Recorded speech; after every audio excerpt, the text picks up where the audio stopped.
ونصلي ونسلم على نبي الهدى والرحمة المبعوث بالكتاب والحكمة وعلى آله وأصحابه إلى يوم الزحمة.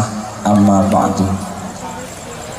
Yang saya hormati dan selalu kami ta'zimi guru kita bersama Sayyidil Habib Maulana Al-Habib Lutfi bin Yahya, amta'an Allah bituli hayatihi bi khairin wa afiyah, dan juga para habaib, para kiai yang tidak bisa menyebut nama beliau satu persatu, tapi tidak mengurangi rasa ta'zim kami kepada beliau-beliau, dan yang kami hormati jajaran yayasan Pondok Pesantren Syafi Akram, wa nakhussu bidzikri beliau Gus Muhammad Khalid Ma'rufi, dan juga para hadirin hadirat jamaah yang dirahmati oleh Allah. Alhamdulillah, malam hari ini kita bisa bersolawat bersama dengan subhanul muslimin. Mudah-mudahan duduknya kita di sini menjadi satu wasilah kelak bisa bersama dengan Nabi Muhammad di surga Allah. Amin. Berkah solawat yang kita baca mulai tadi, mudah-mudahan hajat-hajat kita pulang dari majlis ini Allah telah mengabulkan semua hajat-hajatnya. Amin. Yang mempunyai dosa, mudah-mudahan Allah mengampuni dosa-dosa kita. Pulang dari majlis ini Allah telah mengampuni semua dosa-dosa kita. Amin. Yang belum punya jodoh, mudah-mudahan segera punya jodoh yang saleh-salehah. Wah, semangat kalau urusan jodoh. Allahumma salli ala Sayyidina Muhammad. Salawat dan salam kita haturkan keharibaan Habibana Muhammad sallallahu alaihi wasallam. Mudah-mudahan dengan berkah solawat, mudah-mudahan solawat yang kita baca mulai tadi menjadi hadiah untuk terindah kepada Nabi Muhammad sallallahu alaihi wasallam. Hadirin yang dirahmati oleh Allah, alhamdulillah beliau Maulana Sayyidil Habib Lutfi bin Yahya sudah hadir bersama-sama dengan kita. Sebentar lagi insyaallah akan mengisi acara ini. Saya di sini hanya ditugas untuk nunggu beliau. Beliau masih di dalam istirahat sebentar. Insyaallah sebentar lagi langsung menuju di sini. Saya tidak mau lama-lama, sebentar saja karena intinya beliau. Kunci sukses ingin menjadi seorang santri, ingin menjadi seorang pelajar, mendapatkan ilmu yang barokah, kata ulama ada 3 hal. Pertama adalah al-ilmu bitta'allum. Kalau kita ingin menjadi orang yang sukses di dunia dan di akhirat, pertama adalah kita harus belajar. Karena al-ilmu bitta'allum la bin nasab.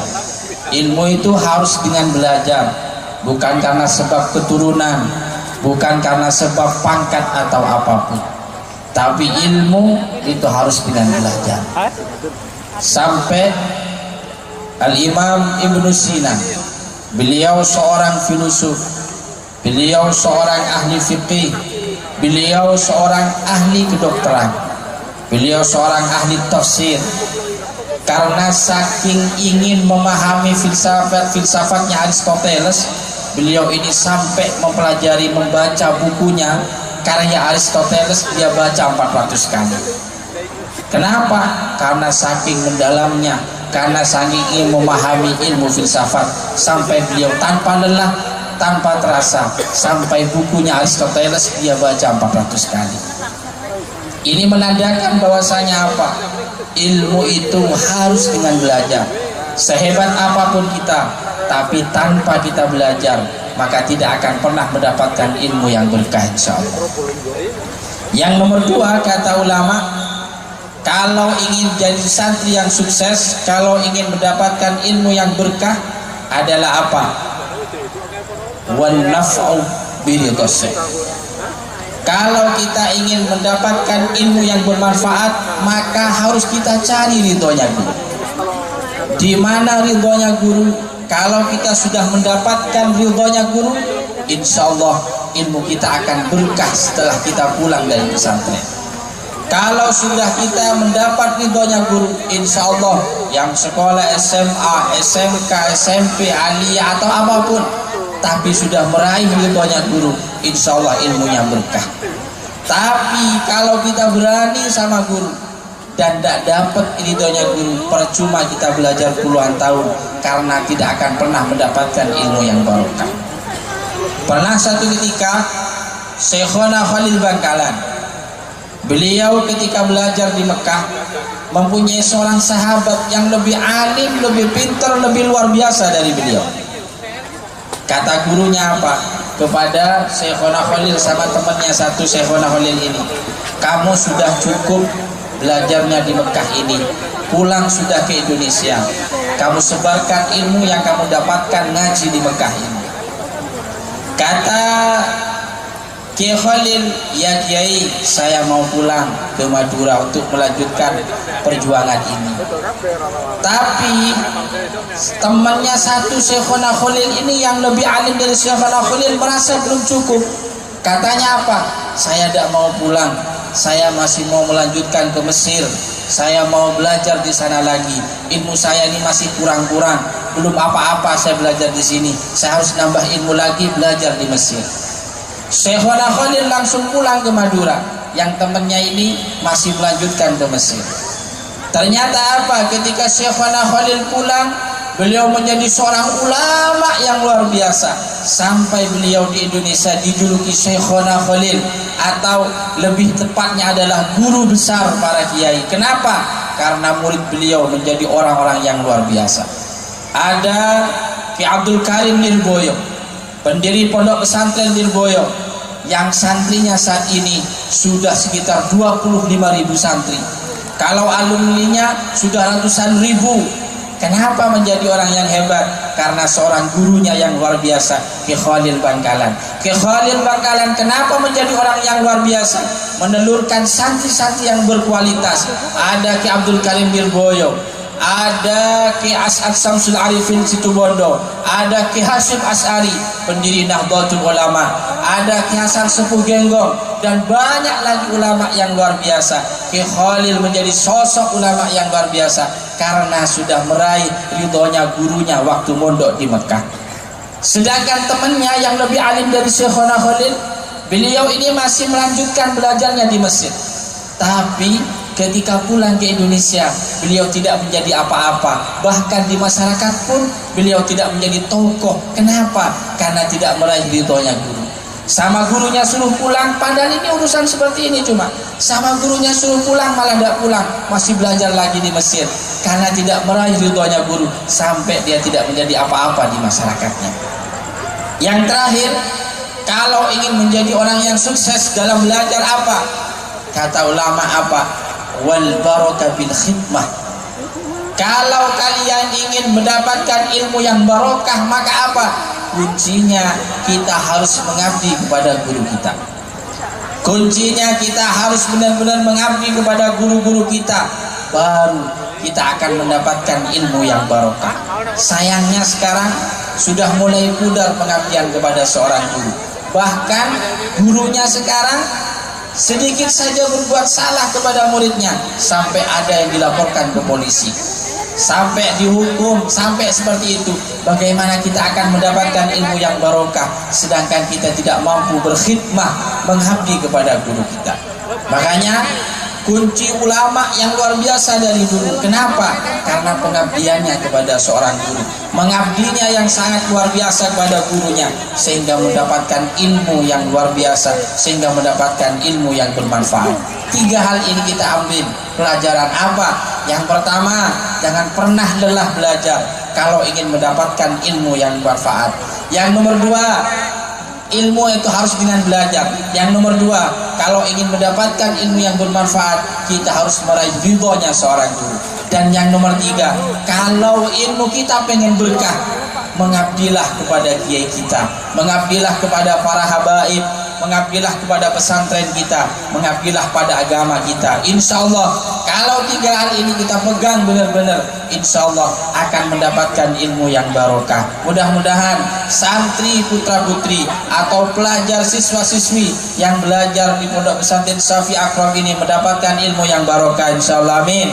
Mudah-mudahan menjadi seorang santri yang salihin salihat, dan mudah-mudahan Pondok Pesantren Shafi'i Akram yang harlah ke-35 ini tambah maju, tambah berkah. Mudah-mudahan para kiainya, para pengasuhnya, para semua yang berjuang di dalamnya diberi kekuatan oleh Allah, diberi kesehatan oleh Allah, diberi kemampuan oleh Allah, sehingga terus bisa mengibarkan perjuangan ini. Dan santri-santri yang belajar di sini mudah-mudahan betah kerasan, insya Allah nanti akan menjadi pejuang-pejuang umat Islam di daerahnya masing-masing, amin. Mudah-mudahan berkah salawat Pondok Pesantren Shafi'i Akram tambah maju, tambah berkah, amin. Mudah-mudahan tambah sukses, tambah makmur, tambah jaya, amin. Tambah banyak santrinya, insya Allah. Mungkin ini yang bisa saya sampaikan. Mari kita dengarkan bersama dengan khidmat. Duduk kita bersama dengan khidmat di sini.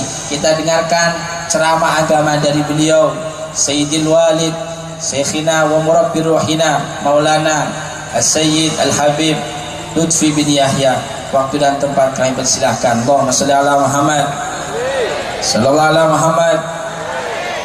Salatullah,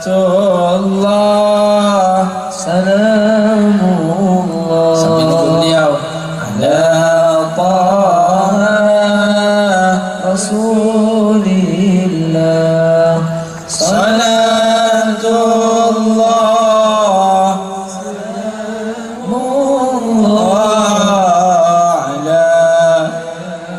kasih jalan, kasih jalan. Billah, salatullah, salamullah, ala taha rasulillah. Salatullah, kasih jalan, beliau kasih jalan. Tidak usah salaman, cukup pandang beliau. InsyaAllah berkah semuanya. Mari berdiri semuanya, kita sambut beliau baca qolaan. Qola'al badru alaina min saniyatil wada' wajaba syukru alaina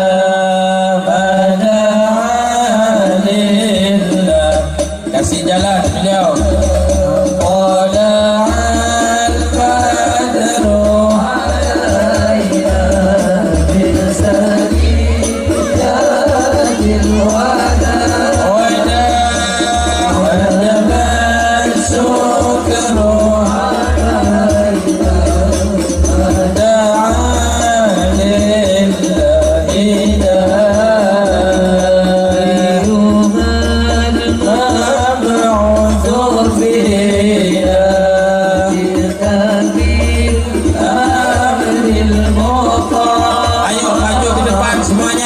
biar berkah dapat pandang beliau. Yang ada di belakang, yang ada di luar, ayo masuk semuanya. Ayo rapat ke depan semuanya. Pandang beliau. Kasih jalan. Yang ada di belakang, yang di depan kamar, ayo turun semuanya. Maju ke sini.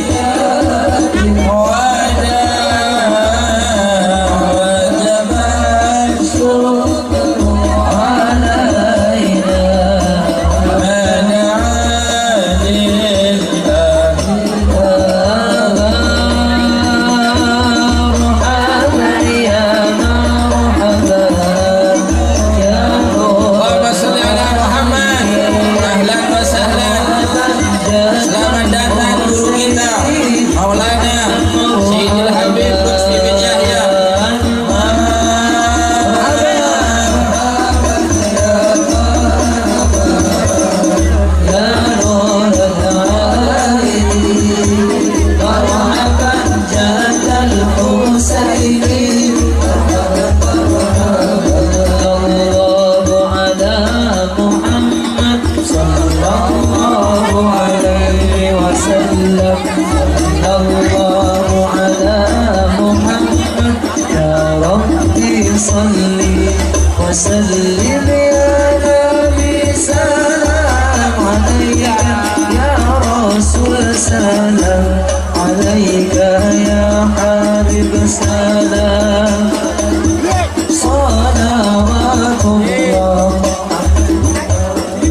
sholli ala Muhammad.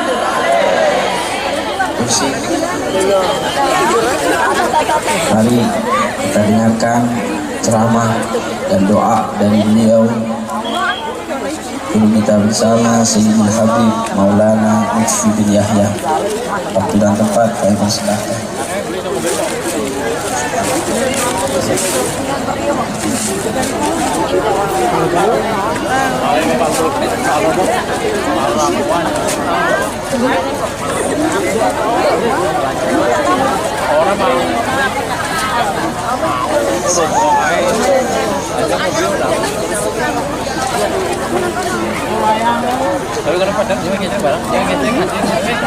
Assalamualaikum warahmatullahi wabarakatuh. Alhamdulillah awalul bila tidak wal akhiru bila tidak ya min sifatil awliya wal izzati wal kibriya wassalatu wassalamu ala imami ahli sofa wal wafa qutbil anbiya wal awliya sayyidina wa maulana Muhammadin khairid dawa likulli saqamin wada rahmatan wa shifa fi sirri wal jila wa ala alihi wa sahbihi ma damatil ard was sama amma ba'du ayuha sadat al-a'izza al-fudala yang saya hormati, yang saya banggakan, para sesepuh, bini sepuh, para alim ulama, para habaib, khususnya Ad-Da'i ilallah Sahabi Hakim Nur. Semoga para sesepuh, para alim ulama diberikan panjang umur oleh Allah, sehat walafiat, dohiran wa batinan. Tidak terlepas doa ini juga untuk kita semuanya. Yang saya hormati dan yang saya banggakan para pengasuh, pendidik daripada al-madrasah atau pesantren almarhum Al-Hafidh Hisham Akram, dan yang saya hormati bapak-bapak dari instansi pemerintahan sipil, TNI, Polri yang selalu kita banggakan. Yang terhormat Pak Camat, Pak Dan Ramil, Pak Kapolsek serta jajarannya, Bapak Kepala Kelurahan atau Kepala Desa serta perangkatnya, saudara-saudaraku, Ansor Ansor, dan anak-anakku, adik-adikku, pelajar daripada Al-Madaris atau Yayasan Syabi Akram, serta para alumni, hadirin wal hadirat, memperingati hari ulang tahun ke-35, satu cambuk sebenarnya untuk kita semuanya.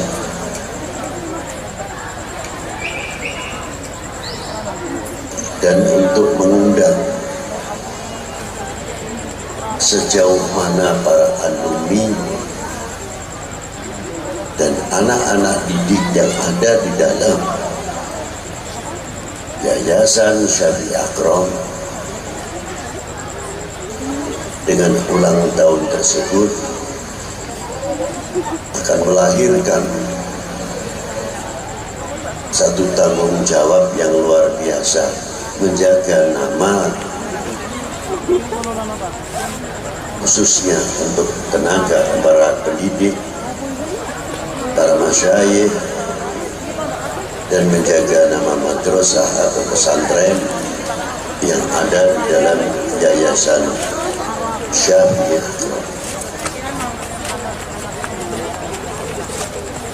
Itu bukan satu kebanggaan dengan adanya hari ulang tahun, karena ulang tahun mau tidak mau akan menguak mutiara-mutiara terpendam ataupun mutiara-mutiara yang nampak, sehingga publik atau anak murid akan lebih jauh mengenal perjuangan para sesepuh, para leluhur, pendiri pesantren-pesantren khususnya yang ada di bumi pertiwi ini umumnya, dan khususnya Yayasan dan Pesantren Syafi'i Akram.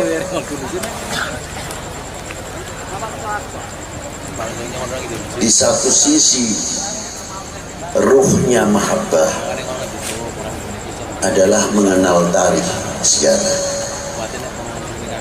Kalau kita tarik lebih jauh, ruhnya nasionalisme atau dengan bahasa Jawa yang populer, handar beni, merasa memiliki kepada bangsa dan republik ini. Ruhnya nasionalisme adalah sejarah. Semakin mengakar merasa memiliki karena semakin mendalami sejarah perjuangan-perjuangan para pendiri bangsa tersebut.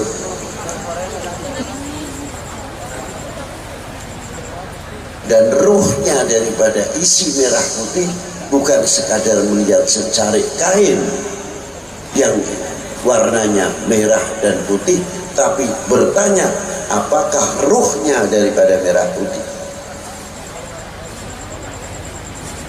Kalau ruhnya nasionalisme adalah sejarah, kalau ruhnya merah putih kita kenal harga diri bangsa, jati diri bangsa, kehormatan bangsa, ini pokok.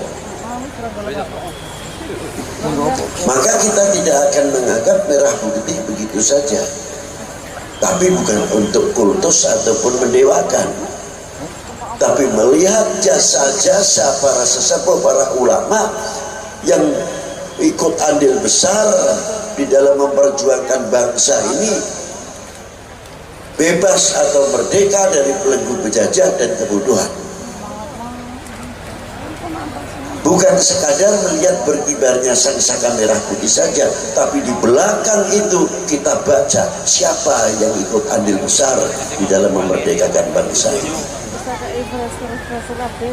Apabila setiap bangsa ini mengenal itu semuanya, siapapun bangsanya pasti akan menjaga kehormatan bangsanya, harga diri bangsanya, jati diri bangsanya, sehingga menjadi benteng-benteng yang kokoh untuk setiap negara dan bangsa.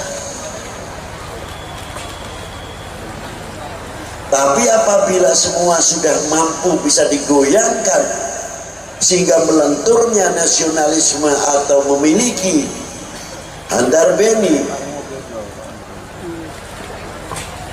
yang pertama kali adalah dirusak dahulu sejarahnya sehingga tidak tahu sejarah apa sebenarnya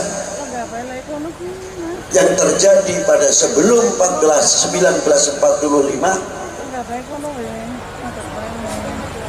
yang tidak terlepas dalam perjuangan bangsa, ulama-ulamanya. Makanya kalau kita ini ya puji syukur kepada Allah Ta'ala, untung kita tidak dijadikan di zaman Mbah Kiai Abdul Aziz Banyurit, Kiai Rasul, Kiai Husain, Kiai Abdul Majid ayahnya Bagi Syafi'i, dan tokoh-tokoh yang lain yang hampir sejarah para beliau itu banyak kita melupakan. Apakah dari kita mau sedikit menulis sejarah pesantren Kota Pekalongan, sejarah pesantren Kota Madya Pekalongan? Bila mendengar nama-nama beliau kami tergugah. Maaf, saya ingat dulu satu perjuangannya di Pekalongan saja. Namanya Mbah Kiai Rasul bin Kiai Husain. Berjalan kaki dari Pekalongan ke Peninggaran. Dan bukan satu musola yang dibangun oleh beliau, dan beliau mengajar di situ dari mulai arkanul iman, arkanul Islam, babul ihsan, arkanul wudu, mubtilatul wudu, nawaqidul wudu, arkanus shalah, mubtilatus shalah, sehingga dari orang-orang gunung-gunung mengerti tentang din, agama dan masalah keimanan, tidak terlepas jasa daripada al-ulama yai-yai itu tadi, yang tidak bisa kita sepelekan, kita abaikan. Tapi terkadang saya bertanya sendiri, ning di sejarah itu, ini baru Pekalongan, belum Jawa Barat, Jawa Tengah, Pantura, Pansel sampai Jawa Timur. Berapa ribu para kiai satu sisi menghadapi pendidikan, bagaimana menciptakan satu pendidikan ad-din, membangun pesantren-pesantren, tapi para beliau tidak terlepas diawasi oleh penjajah pada waktu itu. Yang kedua, sektor ekonomi hanya dihasilkan dari rempah-rempah, itu pun terbatas. Penjualannya harus melalui pintu-pintu penjajah. Tapi hebatnya para sesepuh, para ulama kita, tidak ada istilah mundur, justru mundur dipantang. Itu hebatnya ulama-ulama kita dahulu. Sehingga berdirilah pesantren-pesantren tertua di Jawa. Di Cirebon disponsori Kiai Muhammad Tolha, Kali Sapu atau Gunung Jati, kakek Kiai Syarif Ponobringgo. Kiai Ahmad Anwaruddin terkenal dengan Kiai Kriannya di Cirebon. Al-Habib Umar bin Toha, pendiri pesantren pertama di daerah Sindang Laut bersama Kiai Mukoyim. Sampai ke daerah Babakan Ciwaringin, Kiai Abdullah, Kiai Amin, Kiai Sanusi, sampai Gedongan, Kiai Said Gedongan, Buntet, Kiai Abdul Jamil Buntet, Bendokerep, Kiai Soleh Bendokerep. Di tengah hutan belantara, pada waktu saya pesantren di sana, yang namanya ular sebesar ini masih banyak. Harimau, kumbang atau cantutul itu sebanyak. Saya membayangkan bagaimana Kiai Soleh mendirikan dahulu pesantren itu. Belum Kiai Yusuf Indramayu, Kiai Syakir, Kiai Sampun asal dari Demak.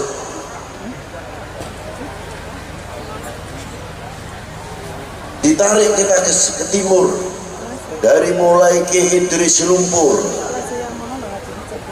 terus Kiai Ubaidah Kirin Tegal, Kiai Romdon, Kiai Nawawi, Kiai Mansur Kalimati, Kiai Suhrawardi, masih banyak lagi yang saya sebutkan tokoh-tokoh. Lebih habaib yang sepuh-sepuh kok tidak disebut. Nah, habaib ora cerita aku ora heran. Catatan sejarahnya seabrak-abrak, dari kitab Masro'ur Rawi sampai Tajul A'ros dan lain-lainnya kitab. Tapi kiai-kiai kita, saya bertanya, kemana sejarah-sejarah para beliau?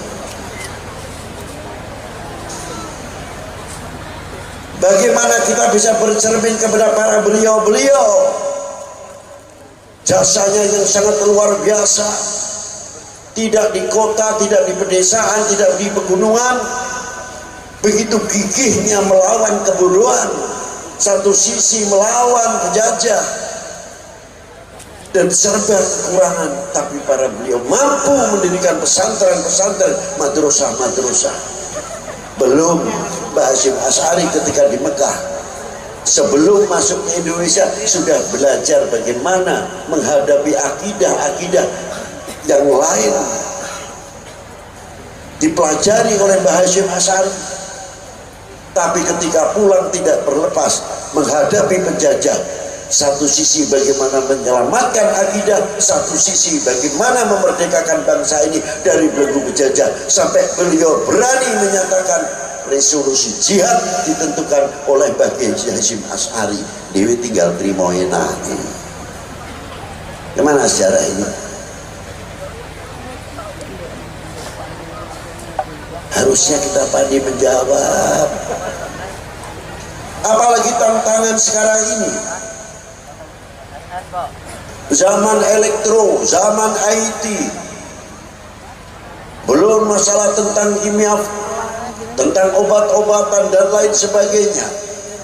Negara lain sudah maju dalam ilmu kedokterannya, elektro, IT, teknologi yang luar biasa.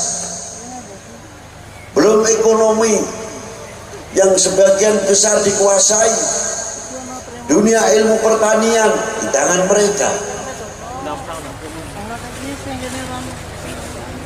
Padahal di dalam Al-Quran keuniversalannya, keuniversitiannya sangat lengkap sekali. Quran bukan dogma semata-mata, tapi dogma yang sangat universal, yang sangat university. Di pundak kalianlah ke depan untuk menjawab tantangan umat, khususnya umat Islam, dan tantangan bangsa, tantangan dunia.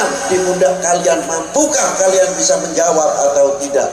Bagaimana kita berdakwah dengan keuniversitian Al-Quran dan keuniversalan apa yang ada di dalam dogma, apa yang disebut Al-Quranul Karim. Semua amanat ini di pundak-pundak kalian. Mampukah kalian menjawab tantangan umat, tantangan bangsa ini atau tidak? Apakah kalian golongan yang mengecewakan para leluhur bangsa ini? Apakah kalian golongan orang yang mengecewakan para guru-guru kita, para ulama-ulama kita? Semuanya itu yang bisa mampu menjawab. Kalianlah yang akan menjawab. Assalamualaikum warahmatullahi wabarakatuh.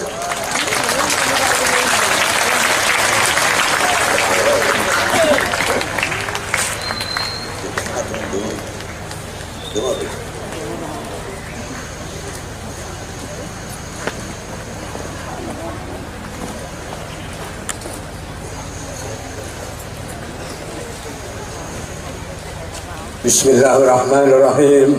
Alhamdulillah Rabbil Alamin. Hamdan kathiran tayyiban mubarakan fih. Hamdan yuafi ni'amah wa yukafi mazidah. Allahumma salli wa sallim ala Sayyidina Muhammadin wa ala ali Sayyidina Muhammad. Salatan tunjina biha min jamil ahwal wal afat, wa taqjalana biha jami'il hajat, wa tutahhiruna biha min jami'is sayyiat, wa tarfa'una biha indaka a'la darajat, wa tuballighuna biha aqsal ghayat min jami'il khairati fil hayati wa ba'dal mamat. Allahumma ya Allah ya Rahman ya Rahim. Allahumma inna nas'aluka bi asma'ikal husna kulliha al-hamidatil karimah allati idha wudi'at ala kulli shay'in dallala, wa idha tulibat biha al-hasanatu udrikat, wa idha udrinat biha as-sayyi'atu surifat. Allahumma ya farijal hammi ya kashifal gham, mujibud da'watil murtarrin, rahmanad dunya wal akhirah wa rahimahuma. Irham ta'tihuma man tasya' wa tamna'u minhuma man tasya'. Irhamna ya Allah rahmatan tughnina bi haramatin man siwak, waqfina bi halalika an haramika, waghnina bi fadlika amman siwak. Allahumma ya Allah, Allahumma ij'al fi majlisina فينا هذا ذنبا إلا غفرته ولا هما إلا فرجته ولا دينا إلا سددته ولا سائلا يا الله إلا أعطيته ولا دعوة إلا عجبته ولا مريضا إلا شفيته ولا ميتا إلا رحمته ولا حاجة من حوائج الدنيا لك الرضا إلا قضيتها ويسرتها برحمتك يا أرحم الراحمين. اللهم يا الله يا رحمن يا رحيم، اللهم اهدنا فيمن هديت وعافنا فيمن عافيت وتولنا فيمن توليت وبارك لنا فيما أعطيت وقنا برحمتك شر ما قضيت فإنك تقضي ولا يقضى عليك وإنه لا يضل من واليت ولا يعز من آديت تباركت ربنا وتعاليت فلك الحمد على ما قضيت. نستغفرك يا الله ونتوب إليك. اللهم اجعل جمعنا هذا جمعا مرحوما وتفرقنا من بعده تفرقا معصوما ولا يجعل فينا ولا منا ولا معنا شقيا ولا محروما. اللهم اجعل خير أمورنا آخره وخير أعمالنا خواتمه وخير أيامنا يوم نلقاك فيه برحمتك يا أرحم الراحمين. وصلى الله على سيدنا محمد وعلى آله وصحبه وسلم والحمد لله رب العالمين. آمين.